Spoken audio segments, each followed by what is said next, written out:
ئەنجامدانی ڤیستیڤاڵ لەلایەن خێڵ و هۆز و ناوچەکانی گەرمیان و کەرکووک خەریکە دەبێتە دیاردە و لە ماوەی 2 مانگدا چەندین هۆز و ناوچە ڤیستیڤاڵیان ئەنجام داوە کە بە وتەی خۆیان ئامانجیان لەو ڤیستیڤاڵانە زیندووکردنەوەی کولتوری کوردی و تۆخکردنەوەی خزمایەتی و دۆستایەتیە.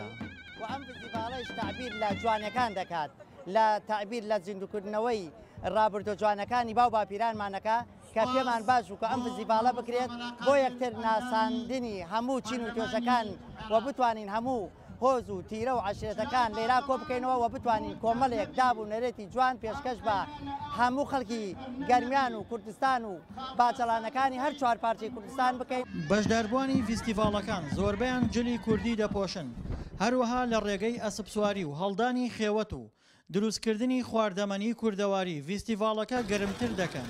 ئەمە جگەلەوەی بە گۆرانیوتن و هەڵپەرکێ و گێڕانەوەی سەرگوزشتەی هۆز و ناوچەکان ڤیستیڤاڵەکە دەوڵەمەندتر دەکەن. جلوبەرگی کوردی جلوبەرگێکی پیرۆزە و زۆر جوانە و زۆر پێکەوتەوە و زۆر پۆشاکێکی ئیماندار و دینی و پیاوەتیشە، چی بۆ ئافرەت و چی بۆ پیاوان کەڵتوورێکی خۆری و تازەی خۆمانە ئێمە حەقدا حەقەتی لە بیری نەکەین، جلی کوردی جوان بپۆشین، لەبەرەوە ڕەونەقە پیاوەتیە، عیزەتە، شەرەفە، حورمەتە بۆ ژن و پیاومان.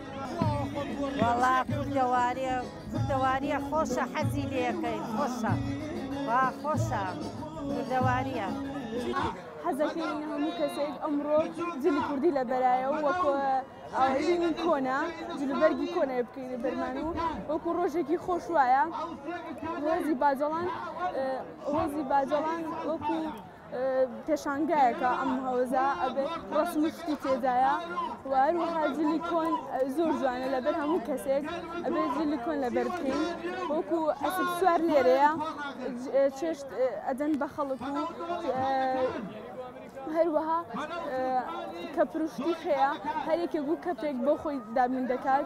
بەشێک لە هاوڵاتیانیش ڕەخنە لەو جۆرە ڤیستیڤاڵانە دەگرن و پێیان وایە ئەمە هەوڵێکە بۆ زیندووکردنەوەی عەقڵی خێڵ و عەشیرەتگەری، بەشێکیش گلەییان لە دەستوەردانی حیزبەکان لەو ڤیستیڤاڵانە هەیە.